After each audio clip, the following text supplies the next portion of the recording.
everyone. Today on the Final Bar, I'll be talking with Katie Stockton of Fairlead Strategies. We'll see some of the charts that she's looking at this week as we get into the bulk of earnings season. S&P managing to get back to the flat level by the end of the day. Ladies and gentlemen, this is the Final Bar.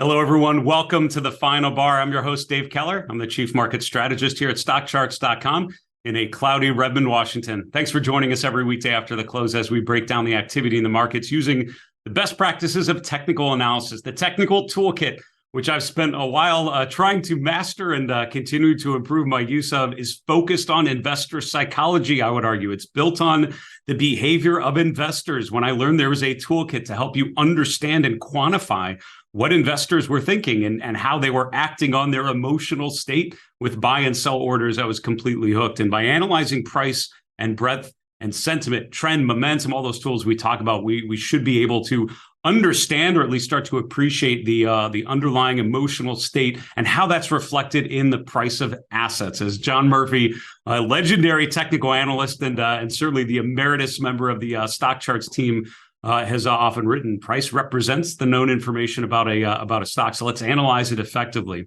Let's get to our market recap today. And an interesting day I feel like as we got closer and closer to the final bar for the day and got ready to go live with the show, the market continued to chip away further and further to the upside. This is after a big lower open this morning in a lot of ways based on Microsoft earnings after the close yesterday. We'll look at a chart of Microsoft here in a little bit, but first let's just check in on the overall market environment. With the rally that you saw through the course of the day, really after the first hour or so, sort of turned on a dime and started to move back to the upside. The S&P almost flat, almost to zero for the day, right around 4016. So closing right back above that 4,000 level, which was an interesting development earlier in the day when all of a sudden it looked like we were going to fail to remain above there. We did manage to chip back up above that key big round number of 4,000.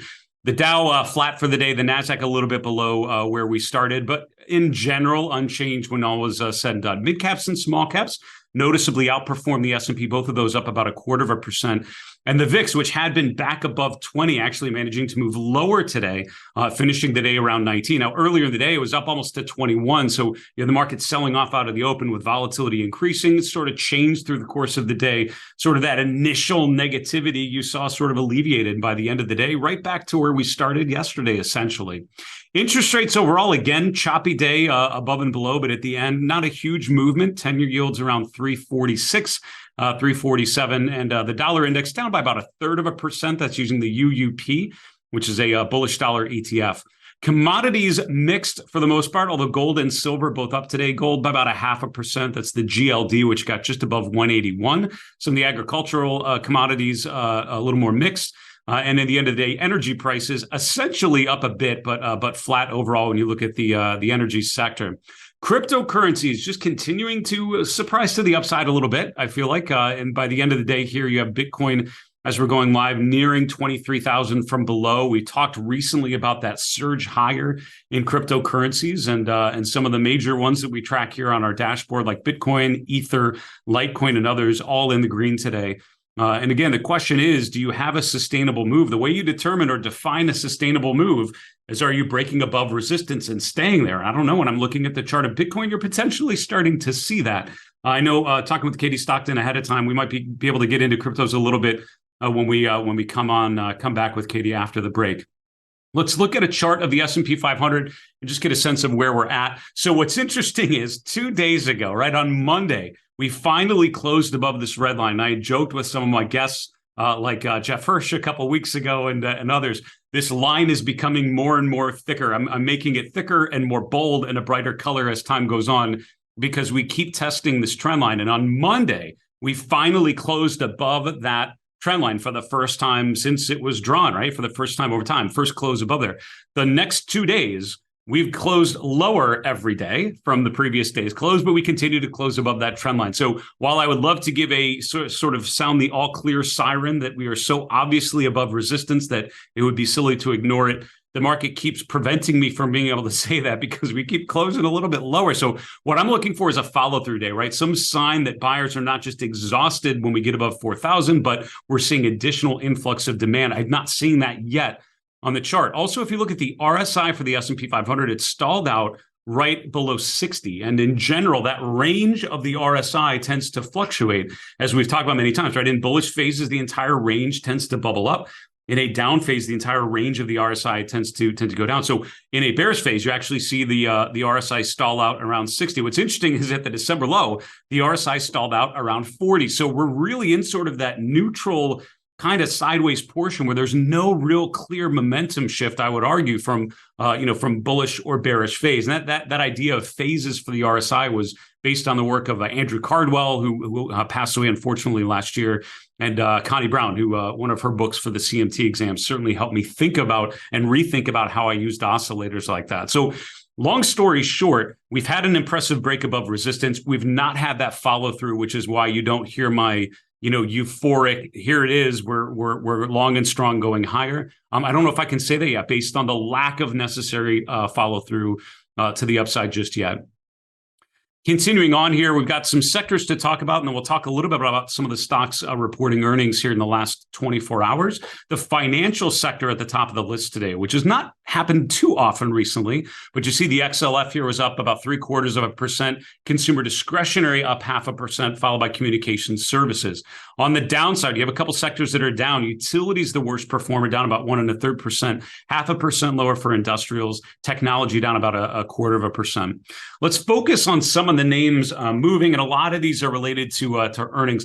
Microsoft is an interesting chart, and what's interesting is if you look at the chart of the average stock, right, just a random stock, you will see this gap about once a quarter, and that's due to their earnings release. So that's where you often have sort of a repricing or a revaluation of where a stock is, and a lot of that is based on the earnings release, where it is relative to the estimates, what sort of forward guidance you get, and how the company is looking forward, right? Looking backwards and reporting on what happened, looking forward and thinking about where things may be headed. And nowadays we're talking about inflationary pressures and interest rates and consumer confidence and how all of those things are weighing on these different businesses. What struck me about the chart of Microsoft, if you bring it up, is if you didn't know that they reported earnings after the close yesterday, I don't think you would recognize that from the chart, right? Some names you will see a big gap this week because there was a big shift from one day to the next. What happened, if you look at what happened yesterday after the close, this is as we were recording the show yesterday, as we're going live, Microsoft's initial number comes out, overall a little bit better than expected, but during the call, particularly the Q&A section as the call continued, it was a little more about the forward guidance, a little more about the cloud portion of their business and what the expectations were, and that's when the price started to go lower. So today we opened up at a much lower level here below 235. By the end of the day, we basically made all the way back to where we were yesterday. So at the end of the day, it's a big it's an unchanged from yesterday to today, essentially, with a big earnings release coming on here. What you did not get from the chart of Microsoft is a big gap higher, as Microsoft reports these incredibly rosy earnings and gives people a lot of confidence about big technology companies reporting earnings and what that might mean for the market as a whole. So if you're looking for a big bullish validation from Microsoft, I don't think we've necessarily seen that, certainly haven't seen that here so far. Now, there are a number of other stocks that have reported that did pretty well. I want to highlight some of the names that are actually doing well this week, right around earnings. Boeing reported before the open today, obviously a local company here in the Seattle area. Nice move to the upside, only up about 0.33%. But what's interesting to me is not what happened today, but what's happened in the stretch leading up to today. When I was talking with Tom Bowley on the show last week, if I remember, I think that was last Thursday, if I remember right. We talked a little bit about industrials. I don't know if we got to Boeing on the air, but I talked with him about the chart of Boeing over time, and really impressed with charts like Boeing and Raytheon and others in the industrial space that have really started to improve here recently since off the October low. And what's most impressive is not just the price behavior, but the relative strength, which has been consistently strong from October 1st to where we're at here in mid-late January. So strong charts with strong relative strength, I think, always deserve your attention. You're finding that in some of the industrial space, not as much, by the way, in railroads, which are actually starting to break down. It's probably maybe the weaker part of the industrial sector. We've talked a lot about materials, talked about mining stocks, gold stocks, a good deal, FCX, Freeport, McMoran's on the earning list. Today, you can see the nice follow through to the upside, up almost 5% today. This is in the top decile, or top percentile, top 1% of large cap stocks using our StockCharts scooter ranking. Those tend to be decent charts with strong long-term characteristics. And I like the fact that FCX keeps making higher highs and higher lows. AT&T, and we'll have to finish it here. AT&T up about 6.5% today. We had a lot of feedback, not on my show, but on our StockCharts customer support team with the big crazy moves yesterday. So we're still kind of working through what it means for the data. But just so you guys know, those apparently were prints that we have to show. That's part of the data feeds. We haven't tweaked it just yet. I think we're all different market data providers are trying to figure out how exactly to treat that. What I would tell you, two brief things here is, number one, just recognize that this is most likely more of an artificial move. This is sort of that weird opening price issue that happened, a structural issue at the NYSE. Focus on the movement over time, the trend in the moving averages, the trend in the RSI, the trend in the relative performance. All of those are just based on closing prices. And if this is freaking you out too much, that's okay. Just change the bar chart to a line chart and you'll get an idea. There we go. The noise yesterday is gone and you can see the overall trend in AT&T at this point appears to still be higher. Let's take a quick commercial break. We'll be back with today's guest, Katie Stockton from Fairlead Strategies. We'll see you in a minute. Hey, everyone. Welcome back to the Final Bar. This is Dave Keller here at StockCharts.com. A couple quick announcements before we bring on today's guest, Katie Stockton. First off, we welcome your questions. We'll do a mailbag segment at the end of this week. We love to feature one of your questions live on the air. Our email is thefinalbar@StockCharts.com.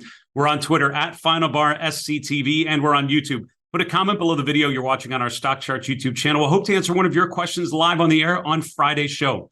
Go to StockChartsTV.com. That's our on-demand platform. There is so much great content available for free every day. Great guest experts coming through our shows like Katie Stockton and Tom Boley and Greg Schnell and many others. A lot of great special events as well, all at StockChartsTV.com or on your mobile device. Just search for StockCharts TV on demand. Coming up, we have Katie Stockton here in a minute. Tomorrow, one of our more controversial guests, David Hunter, a true contrarian, tends to bring some aggressive targets for all sorts of things, including the S&P. We'll talk with him tomorrow on the show. Next week, we have Sam Stovall from CFRA Research helping us debrief on Fed Day. That's on Wednesday, February 1st. And just so you know, Monday and Tuesday, we're going to be broadcasting a little later, 6 p.m. Eastern, because we are renovating the StockCharts TV studio. We've got to get some of the technology set up. And we'll be back with you live on Wednesday, February 1st. I want to continue on our show today, bringing on our guest, Katie Stockton. Katie's the founder of Fairlead Strategies, portfolio manager of the TAC ETF. Katie, welcome back. Good to see you. You too, Dave. So it has been an eventful, I feel like an eventful week among eventful weeks here recently. We've had an incredible run off of the lows at the end of last year. What are the charts that are making sense to you? And I think we're starting off with one of your weekly charts of the S&P. Can you talk us through what this tells you? Yeah, I mean, I think we need to take a step back here and look longer term. The weekly bar chart does show the cloud model, also known as Ichimoku. And that model shows sort of an overhang of resistance potentially for the S&P 500. And it's just a reminder of the prevailing downtrend that we believe to still have a hold on the market. The resistance is initially at the lower boundary of that model, which is roughly 40.20, essentially in play right now as a level. It's pretty well aligned with the 200-day moving average or the 40-week moving average roughly. And that also is trending lower in a reflection of what evolved last year, which is a bear market cycle. Now, we don't think that this bear market cycle is over. They don't tend to end in V-bottom fashion, nor do they end without a series typically of retests of support, meaning they kind of bounce and then come back to support. And that's where you start to see positive divergences unfold. So we're somewhat skeptical as to the sustainability of the rally. We don't know exactly where it stops, nor do we know exactly where it goes, but we do suspect that the market is in store for at least one more pretty major down leg before we get that final low to the cycle. It's interesting, Katie, and I love this long-term. Thank you for keeping us long-term. It's so easy to get sucked into the short-term in an environment like this. When you're thinking of the big picture of the S&P, how do you reconcile the fact that, and I can't disagree with that overall sort of still bearish structure. I think the market still has a little to prove. But when you look at a lot of individual names, even some of the ones we've highlighted, they've had these incredible runs off of the lows in October. How do you differentiate or, I guess, reconcile strength in a lot of individual stocks versus benchmarks that still seem, hindered a little bit? Yeah, the breadth has been very strong. I think that's what you're sort of referring to.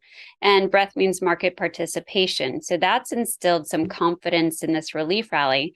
But it's not unlike the previous relief rallies that we have seen so far since the cycle began. I think it's the market's memory is very quick to forget what happened in August when we saw the S&P 500 peak around its downtrending 200-day moving average. These are cushions of resistance. They don't have to be precise points. So we don't see a day or two above as a breakout necessarily. And in that period, the sentiment got to sort of the same place, or we had that same kind of feel to the market where we'd had this very impressive rally off the lows. In this case, arguably, there is a more impressive rally underway, especially in international equity markets. And even actually in Bitcoin, I guess that would be another one to highlight that I think is instilling confidence and has people out there calling this a major breadth thrust. But indeed, the breadth measures that we track have essentially peaked as of last week, where we've seen past peaks during the bear market cycle. We look at things like the McClellan oscillator. I'm sure you've heard of that one. And, it does peak towards the beginning of bull market cycles, but it also has a tendency to peak when we see these sort of failed relief rallies. So we're still worried that breadth contraction will be almost as dramatic as the breadth expansion. Usually in a bear market, we see, the rallies are kind of fast and furious, and that's more characteristic of a downtrend. Whereas what would be more encouraging is if we were to see more of like a grind higher or even a stair-stepping higher. Yeah, it's not something we see. And I thanks for bringing up the point of how euphoric, I guess I would describe the sentiment in August in some of those previous bear market rallies. It can become very seductive and very encouraging when they have those big runs off the lows. One of your second chart that you shared with us, Katie, if we can get to it, is looking at the VIX. And there's certainly been a lot of attention to volatility. It had been fairly elevated through a lot of 2022, but has settled down in the last 6 to 8 weeks. What is the chart of the VIX telling you here? Yeah, I mean, if anything, it suggests that sentiment is complacent, meaning people aren't positioned for a big market downdraft or a big increase in downside volatility. So we hear a lot of calls right now that the VIX is now sort of invalidated. It's not worthwhile anymore to watch it. And when these calls start to happen, it makes us pay attention even more in a way, because the market structure hasn't changed, in our opinion, enough to suggest that this indicator of market sentiment, it's like a transactional gauge based on put and call premiums. I don't think it's changed enough to suggest that it's no longer a valid sort of gauge or reading of sentiment. So what we're watching very closely is the 50-day moving average, which has proven itself to be a hurdle for the VIX. And a breakout above that, meaning a close or two above it, would suggest that we'll see some kind of increase in the VIX, and at the same time, a decrease in the S&P 500, to which it holds a very reliable inverse correlation. We looked at past instances of this in some of our reports, and you'll just see that, over time, over history during this cycle, we've certainly seen that become impactful. Now, there is a big wide range here for the VIX, which has support not terribly far from current levels, sort of in the 18 to 19 range. And then long-term resistance, or where previous peaks have occurred, in around like 35 to 37 or so. Now, typically when a bear market cycle culminates, you do actually see a reading a bit closer to 50. We have also seen readings up to 80 and 90. So it would be pretty surprising to see the market get out of that without some kind of volatility spike or event. We don't know what the driver of that would be. The charts won't give us that answer, but we would be very respectful of a breakout above that 50-day moving average. Oh, it's such a great take. We've really not seen that, upside capitulation and volatility like we did at some of the previous bear market bottoms. It's a really good point. You mentioned cryptocurrencies a little earlier, Katie. I'd love to get your take on Bitcoin. I'm bringing up my chart of it here. I feel like, at least for me, I feel like I've seen the story many times where you have a bounce off of the lows, but then it sort of sputters out and goes lower. Have you seen enough so far in the last couple months to believe that this is the beginning of a broader rotation? And what's convincing you if so? I mean, I don't think we have enough yet. What we would like to see is more improvement in our longer term gauges. And when you have such a sharp, sort of, again, fast and furious relief rally, it almost doesn't have a chance to impact those indicators. The indicators are sourcing monthly or month-end data. And because of that, we're not really seeing a major impact. It is good to see it back above the 200-day moving average, which is sort of flattening here. So there are some indications that, well, maybe this is a basing phase that's been underway. But I think it's too early to make that call with any confidence. And I think certainly as somebody who's considering exposure, they have to acknowledge it to still be counter trend. Our longer term trend following gauges still point lower for Bitcoin and other altcoins. And also, maybe not to chase this rally, because the rally to us is going to be very fragile. The sort of day or 2 days that we see that shift to risk off positioning again, that's going to hit these types of asset classes, I think, quite hard. It's a number of great points in there, Katie. I appreciate it. Can we pivot to maybe the commodity space? Because crude oil is something we were talking about before we started. HES reported earlier today having a nice bounce higher at 52-week highs. We have other, Chevron and others reporting this week. But crude oil overall has not really seen that big upswing that we've seen from other parts of the commodity space like gold and elsewhere. What is your take at this point on crude oil, and that's and I guess that's impact on your analysis of the equity space? Right. Well, it's been really interesting in that space because the energy sector was yet again the biggest outperformer and by a huge degree last year. And we suspect that it won't be this year. It'll fall down in the ranks in relative strength terms. And you're already seeing indications of that. And certainly the weakness that we'd already seen from crude oil prices and even more so from natural gas prices, it's almost remarkable that it hasn't impacted the energy sector, the complex on the equity front more. Those stocks still are really among the best of the best in terms of their longer term trends. Those long term trends are still largely intact, but there is a downtick. There's a downtick in momentum. We have the weakness in crude oil, which has affected the longer term gauges there. We do have a short term bullish bias for crude oil. We also, just as of today, assumed a short term bullish bias for natural gas, meaning that we're looking for essentially an oversold bounce there. And that could help maybe keep a bid to these equities. So we don't feel like we have a sort of an instant need to reduce exposure, but we do suspect that the next up move in some cases will provide a selling opportunity from an intermediate term perspective at a minimum, just given the fact that many still do have resistance. They've kind of lost some momentum, at least, putting them in a position that they were not in last year.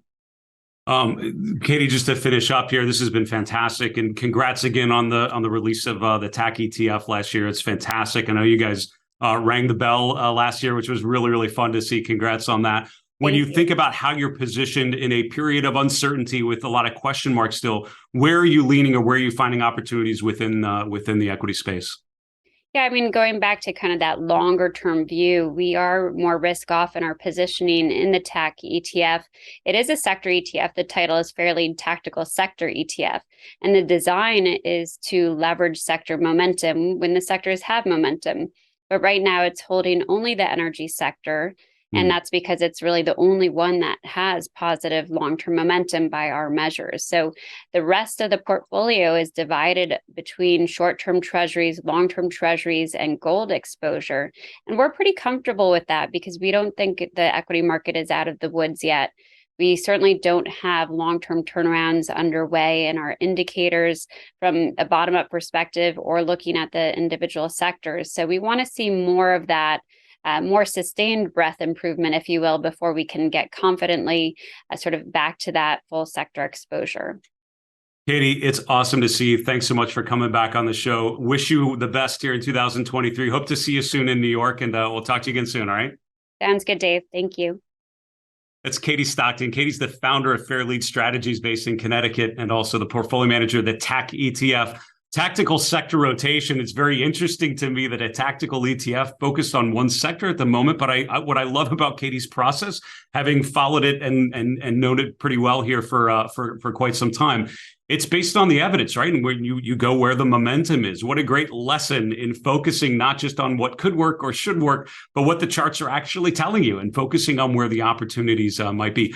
I love when I bring on someone like Katie, and I swear I never suggest any chart that they're going to show. I always ask them to bring the charts that are meaningful to them. I love how someone like Katie brings a long-term weekly chart of the S&P. It's so easy to get caught into what I call the flickering ticks, the short-term fluctuations, moment to moment, minute to minute. Let's not forget that this is a long-term game for many investors. And even if you're trading more in the short term, even if you have more tactical focus, understanding that big picture and how it impacts your time frame on a shorter time frame, I think is vital. So great take there, and a lot of great thoughts from Katie Stockton at Fairlead Strategies. Folks, we need to wrap our show and go to the 3 in 3, 3 charts in 3 minutes that tell the story of this market environment. And here is chart number 1. Martin Pring, I'm so thankful that he is part of the StockCharts contributor team. Just published a note for our members in the last 24 hours. I was reviewing it. It was talking a lot about the strength in the dollar up until sort of September, October, when you saw that reversion lower.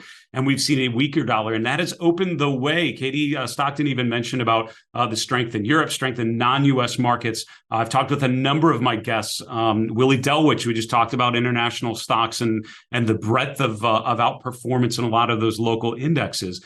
One of the charts that Martin included is similar to what I'm showing you here. This is the S&P versus the Dow Jones Global Index, $DJW. And we're using those two because we have a pretty good deep history in both of those. Going back to 1993, I would argue you have sort of 3 main phases here, right? You have this stretch from 1994 to 2002, we'll call it, which was this fairly consistent pattern of outperformance of U.S. versus global. You then have this period of underperformance. This is as the tech bubble is popping, as the U.S. markets are bottoming. Coming out of that period, you actually had non-U.S. markets performing much better, which is why this ratio is going lower. And then after the financial crisis sort of dissipated, or we recovered from it, however you want to call it, starting in 2010, 2011, you really started to see another run of performance. And what strikes me about this chart is we've had such a long stretch where U.S. markets have outperformed global markets. It's such a part of how I think of things. The idea of non-U.S. markets being an attractive play is difficult for me to get my head around because I'm just so used to that not being the case. What I would point out, and I think what Martin's point was, though, is if you see this pullback that we've seen where the U.S. has been underperforming is just this little blip. Think about the longer-term trend, which still very much has favored U.S. over non-U.S. So we have enough of a change to make a new downtrend. Chart number 2 is Freeport-McMoRan and FCX. This is one of the many stocks reporting earnings this week. There's a lot of earnings names coming out, way more than we have a chance to cover in a 30-minute show every day, but we're trying to touch on some of the key ones. We've talked about the strength in materials, particularly gold and precious metals. Worth noting FCX, which is sort of a copper play and other things. You see this nice move to the upside. Strong price with higher highs and higher lows is impressive. The bounce off 43 is encouraging. Nice up day when the markets overall were flat, and the relative strength being so strong is what's so encouraging to me about a chart like this. Finally, airlines. If you look at the Jets ETF, you look at some of these other ones, a number of them reporting here around where we're at. Southwest American, both tomorrow. It might be some others as I'm glancing at my list. Alaska reports tomorrow morning as well. Overall, this is a pretty decent setup. Alaska Air Group's the biggest carrier here in the Seattle area, but look at this break above $48, the move above, the retest, and then the resolve back to the upside. And I like the fact that the relative strength has been strong year to date. The Jets ETF, the airline space, has been doing well. Do we get more evidence this week that part of the market is going to do better and better? Folks, that's a wrap for the show. Thank you so much for joining us every weekday after the close. Special thank you to Katie Stockton from Fairlead Strategies, joining us from Connecticut. For StockCharts.com in Redmond, Washington, I'm Dave Keller. Be well. We'll see you tomorrow. Hey, Grayson Rose here with StockCharts. Thank you so much for watching. I hope you enjoyed that video. If you did, consider giving it a like down below, maybe leave us a comment, and if you're new to the channel, you can subscribe at the link up above. We're gonna bring you daily content from an incredible collection of technical analysts and financial experts.